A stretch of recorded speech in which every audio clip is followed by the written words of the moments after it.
नमस्कार दोस्तों। आज की जो लर्निंग्स करेंगे ना उसमें कुछ नया स्टॉक की चर्चा नहीं करेंगे। इससे पहले भी हमने इस पे एक स्टडी किया था और शायद एक महीने पहले की बात है, उससे ज़्यादा टाइम हो गया होगा। कंपनी का नाम था 1.1 सॉल्यूशंस। इसकी चर्चा पता है क्यों करूँगा? इसका एक रिविजन्स के तौर पे करूँगा, क्योंकि जो हमने स्टडी किया था उस टाइम पे इसकी चार्ट में लगातार ग्रोइंग कैटेगरीज के अंदर फॉल कर रही थी। चाहे हम इसकी एक साल की चार्ट को देखिए, तो हमने जब एक महीने पहले स्टडी किया था नियर अबाउट इस प्राइस के आसपास हुआ होगा। मार्केट लगातार क्या कर रही है, कंसोलिडेट करके ऊपर निकलने के प्रयास में लगा हुआ है, जहाँ पे कुछ इंटरेस्ट भी बना होगा लोगों का, जो खास करके ट्रेडिंग्स की पार्ट को लेकर देखा जाए। जहाँ पे ब्रेकआउट की बात करें तो कई बार उन्होंने अपनी ब्रेकआउट को तोड़ती नजर आई है। चाहे हम एक दफ़ा की बात करें, इससे पहले की बात करें, और यहाँ से लेकर के आने वाले सिचुएशंस में यहाँ पे तो तोड़ नहीं पाई शायद, लेकिन आने वाली सिचुएशंस में ये तोड़ने के लिए तैयार होती है, जहाँ पे देखने को बनती है। और लगातार ग्रोइंग कैटेगरी के अंदर दोस्तों, मैं कोई रिकमेंडेशन की बात नहीं कर रहा हूँ आपके सामने, क्योंकि मैं ना कोई ट्रेडर्स हूँ ना कोई एडवाइजर्स हूँ। ओनली एज ए लर्नर मैं मार्केट में जो लर्न करता हूँ वही अपने सामने रखता हूँ। और यदि हमारी लर्निंग्स में आपको कुछ क्वालिटीज़ समझ में आए तो हमारी चैनल को आप सब्सक्राइब कर सकते हैं, अदरवाइज़ आप प्ले वेट करके जा सकते हैं, क्योंकि मैं इसमें आपको कोई फोर्स नहीं कर सकता, बात नहीं कर सकता कि हमारे वीडियोस काफ़ी अच्छे हैं। दोस्तों, जो लर्निंग्स की पॉइंट आउट व्यू से हम समझने के प्रयास करते हैं वही अपने सामने रखते हैं। जहाँ कंपनी के बारे में देखा गया कि स्टॉक का पे करीब 56 टाइम्स से आसपास जंप करती नजर आती है, जबकि इंडस्ट्रियल की पी कहता है करीब 38 के आसपास। इसके अकॉर्डिंग देखा है तो कहते हैं कि ये over weightage over valued stock है। लेकिन ओवर वैल्यूड यदि होता तो शायद हायर टू हायर को शायद टच नहीं कर दोगे, 77 रुपये तक की हायर प्राइस में थी। मतलब कुछ तो बड़ी बात है जहाँ पे लोगों की भीड़ लगी हुई है इस कंपनी की स्टॉक को खरीदने को लेकर के। जो कंपनी के बारे में देखा जाए तो कंपनी 1.1 सॉल्यूशंस, कंपनी का नाम काफ़ी अच्छा रहा है। कहती मतलब समझने वाली बात यह है, एक ही जगह पे सारे के सारे सॉल्यूशंस मिल जाएंगे। कहती है 1.1 solutions specialization in the customer lifestyle management, business process management, and the technology services with the PAN India.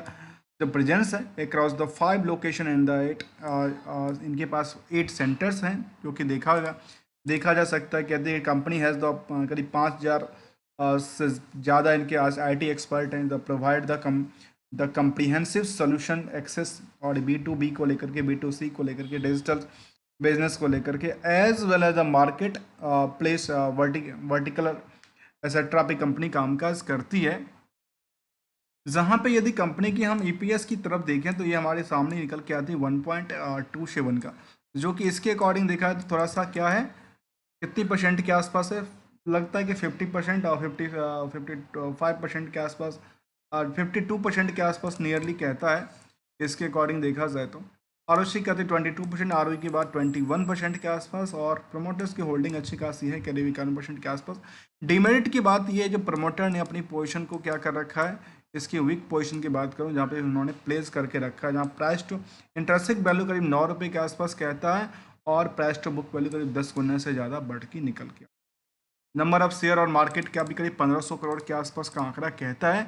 तो चलिए थोड़ा सा पॉइंट ऑफ व्यू को समझते हुए जानने के प्रयास करते हैं कंपनी को। तो कंपनी में क्या हुआ, कंपनी को लेकर कहते हैं कि इनका जोन से लेकर के आज तक का डेटा देखा जाए, या पिछले पीरियड से डेटा को कंपेयर करके देखा जाए तो YOY के हिसाब से और Q के हिसाब से, तो यहाँ पे लगातार क्या रिवेन्यूज के अंदर करीब लगातार इंक्रीज देखने को मिलता है।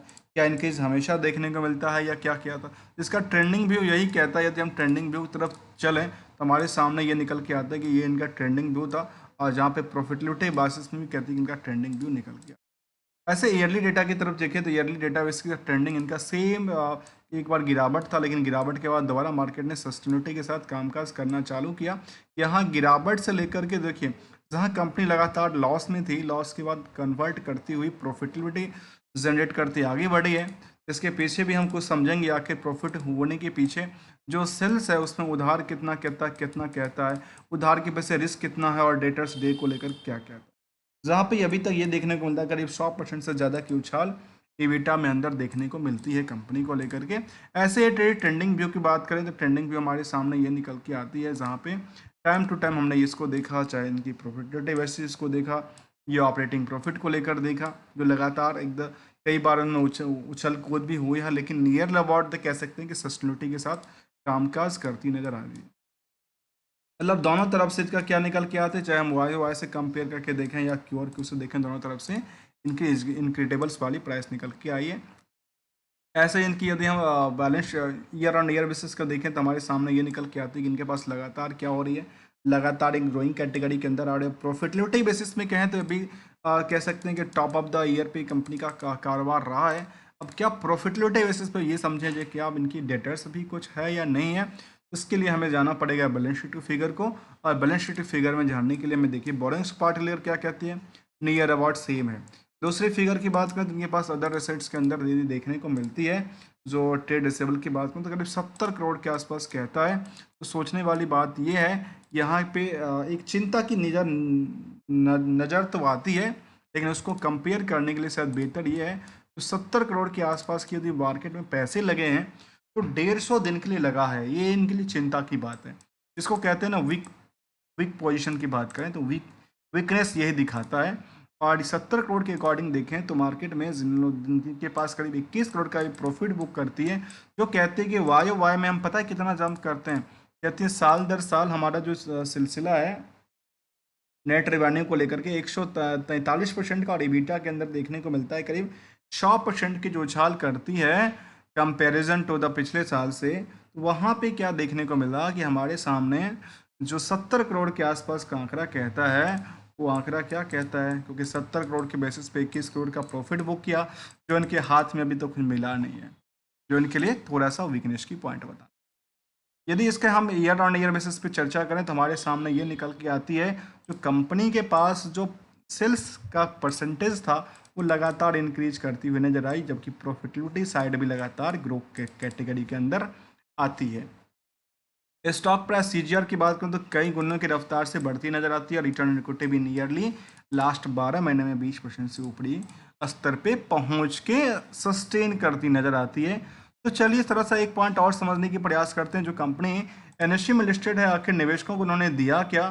तो निवेशकों के क्रम के देखा जाए तो पहले एक साल में 114% की उछाल करके बैठा हुआ है, और अभी भी मार्केट यहाँ पे सस्टेन करने के लिए बेकरार से ज़्यादा बनती नजर आ रही है। यहाँ पहले भी देखा जा सकता है कि मार्केट ने क्या बनाया था, एक प्राइस जोन बनाई थी, एक प्राइस जोन बना रही है, एक प्राइस जोन पे कामकाज करती थी, बहुत दिनों तक किया था, और ऐसे ही प्राइस जोन की इन्होंने बात करती नजर आई है। हम तीनों चारों एक्सपेक्ट को एक साथ में कवर करके देख पा रहे थे। इसके लिए एक गोल्डन रूल को जानेंगे, आखिर इस मार्केट में इस पोजीशन को लेकर के गोल्डन रूल क्या कहता है। भले आपने एंट्री और कहीं भी किया उससे कोई फर्क नहीं पड़ता, लेकिन गोल्डन रूल मार्केट के लिए करता क्या है, कहता क्या है। जहाँ निवेशक की बात करें तो प्रमोटर्स की अच्छा खासा होल्डिंग्स रहा है कंपनी में, और बल्क डील भी देखने को मिला। क्या रिसेंटली कुछ बल्क डील 6 तारीख को बल्क डील देखने को मिला था, जो कि एक गुवाहाटिया सुरेश जी थे, उन्होंने करीब पोजीशन को खरीदा था, करीब 12.5 लाख शेयर को इन्होंने खरीदा है। और ये तो यार बड़े बिग बुल हैं या क्या हैं ये तो नहीं कह सकते, लेकिन ये इन्होंने मार्केट से, ओपन मार्केट से इन्होंने लिया है। इसके अलावा एफआई की बात अच्छी खासी 15%, डीआई की बात भूमिका बहुत ज़्यादा नहीं है, लेकिन पब्लिक की भूमिका अच्छी खासी है। मतलब मार्केट में कुछ तो बड़ी है कि जहाँ पे इनमें एफआई की तादाद काफ़ी ज़्यादा देखने को मिला। क्या कंपनी में एफआई ही कोई प्रमोटर्स तो नहीं है, कहते नहीं, ऐसा प्रमोटर तो हमें देखने को नज़र नहीं है जो कि शायद फॉरेन की कोई हो। इनकी वेबसाइट्स की तरफ हम विजिट करें एक बार तो हमें समझ में कुछ आएगा कि कंपनी का जो कारोबार है उसमें क्या कहते हैं discover the perfect mix of the solution to the empower your process. और ये सब लगता है कि या तो ये कॉल सेंटर और कॉल रिलेटेड कामकाज करते हैं, यहाँ पे कस्टमर सर्विस टेक्निकल हेल्प की बात करती नज़र आती है। और इसके अलावा नीचे जो ओपनिंग की बात करती है work force management, quality management और कंसल्टिंग का कामकाज है। डिजिटल ट्रांसफॉर्मेशन और अबर फ्रेमवर्क के हिसाब से उन्होंने कामकाज को लेकर कहा है। इनका कुछ डेटा निकल के आते हैं जहाँ पे इनका कलेक्शंस का, बैक ऑफिस ऑपरेशंस का, इनके कामकाज क्या है, ऑर्डिनेशन का, कस्टमर सपोर्ट का, टेक्निकल हेल्प डेस्क का, कलेक्शंस का, इन सब के बारे में देखा जा सकता है। जहाँ पे सेल्स को लेकर के, कंप्लेंट एंड डिस्प्यूट मैनेजमेंट को लेकर के, ये सारे के सारे कस्टमर केयर और क्या हैं, बैक एंड सपोर्ट्स प्रोवाइड करने वाले डेटा भी कहते हैं, जहाँ पे रिकवरी टीम की भी इनके पास कामकाज करती है, जो कि मार्केट में काफ़ी डिमांडेबल चीज़ चलती है। तो हमने इस कंपनी को लेकर इसलिए कहा कि इनका नाम ऐसा रखा है कि 1.1 सोल्यूशन। आप जो भी सर्विसेज यहाँ से लेना चाहते हैं शायद पॉसिबिलिटीज़ के साथ मिल सकती है, ऐसा कंपनी कहती है, हम नहीं कहते हैं। जो उन्होंने कहा वो कहता। सेंटिमेंटल के बारे में कुछ कहती होगी, तो फिलहाल मैं सेंटिमेंटल के बारे में ऐसा कोई डेटा देखने को नज़र नहीं आती है। एक पीपीटी आई थी कंपनी को लेकर के, पीपीटी वाले में कंपनी ने क्या कहा, हम कहते हैं ओवरव्यू के तौर पे कहा है कंपनी।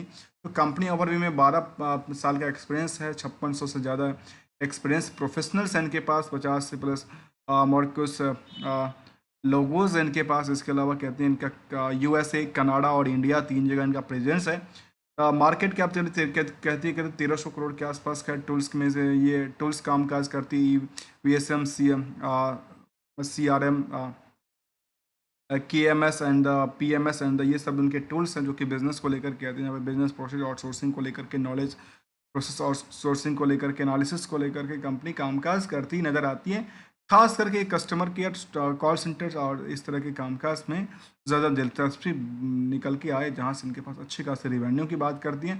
जहाँ पे इनके कहती हैं ऑनगोइंग्स, जो कि मैं इनके पास जो कॉल प्रोजेक्ट हो सकती है, जहाँ पे यूरोप में, मलेशियाज़ के अंदर, यहाँ पे इनके कहती है कि हमारे पास ये सारे एम्प्लॉयड हैं, यहाँ पे एम्प्लॉयड की डिटेल डेटा निकल के आती है। ये कुछ आंकड़ा इस तरह के कंपनी ने शेयर करती नज़र आई है। अब चलिए मैं चलते हूँ कुछ एनालिसिस के, जहाँ पे पीयर्स में देखा है तो पीयर्स में इनके पास फीबिट, फिनटेक, टाटा एलेक्सिस जैसे कंपनी भी शामिल है। और एनालिसिस पार्ट में ये भी देखा है कि company has the good profit हमेशा दिया है, 10 गुना के आसपास बुक वैल्यू से कामकाज करती है, डिविडेंड का पे आउट नहीं है। और एक चीज़ जो डिमेरिट की बात ये थी, जो कंपनी ने क्या किया था, जो उनका डेटर्स पार्ट था वो उसमें डिमेरिट की बात करती है, उनका वीक पोजिशन की बात करती नज़र आती है। अब एक चीज़ और समझने वाली बात है जिसका नाम है गोल्डन रूल। गोल्डन रूल हमने इससे पहले जब स्टडी किया था, जो मैंने आपको डिफरेंस के लिए रखा था, उस टाइम की चर्चा कर लें तो शायद हमने जब स्टडी किया था उस टाइम पे कंपनी की प्राइस में शायद 66 रुपये के आसपास प्राइस हुई होगी उस टाइम पे। उस टाइम की चर्चा करें तो हमारे सामने शायद हमने 27, 3 या 4 जुलाई के अगस्त के आसपास किया होगा या कुछ ऐसा किया होगा। तो शायद उसके अकॉर्डिंग भी यहाँ से देखा है तो मार्केट ने यहाँ से लेकर के यहाँ तक उछाल बनाती नज़र आई। और वहाँ पे मार्केट ने क्या किया था, मार्केट हमने कहा था साइडवेज पे कामकाज करती नज़र आती है। अब अगर सुनते चलते हैं गोल्डन रूल को लेकर कि मार्केट में जब इतनी सारी परसेंटेज ग्रो करती है मार्केट, चाहे 1 साल के डेटा की बात करो, 5 साल के डेटा की बात करें, मैक्सिमम डेटा फ्रेम की बात करें, तो यहाँ पे गोल्डन रूल क्या कहता है। भले इन्होंने यहाँ पे लिया जो कि एक गिरती हुई स्टॉक ट्रेंड की बात करें तो गोल्डन रूल इसके बारे में ये कहता है कि आप अपनी, जब भी हम लोग इसमें डिसाइड करते हैं खुद की financial situations, financial positions, financial planning के साथ इसको देखना चाहिए। आप कितनी परसेंट के रिस्क ले सकते हैं मार्केट में और आपकी ग्रो लेवल कितनी परसेंट तक आप एक्सपेक्टेशन करते हैं। यदि आपकी उस दोनों में से कोई भी, शायद यदि मैंने उस मान लेते हैं यहाँ पे मैंने इस पोजीशन पे आके लिया, एंट्री करते हैं और शायद मार्केट हमारे नीचे नीचे की तरफ चल रहा है, अर्थात हमारे लिए क्या है, हमारे लिए एक एशल की पॉइंट्स को बिल्कुल याद रखना पड़ेगा।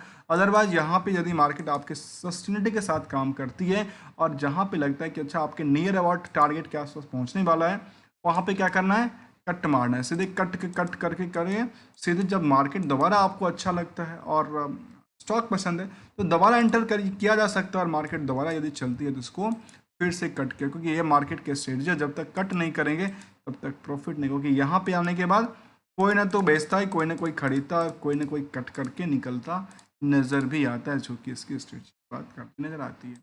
दोस्तों मैंने किसी स्टॉक को लेकर कोई रिकमेंडेशन नहीं दिया, हमारी लर्निंग्स में आपको कुछ यूजफुल चीज़ें लगी तो आप हमारे चैनल को सब्सक्राइब, वीडियो को लाइक भी कर सकते हैं।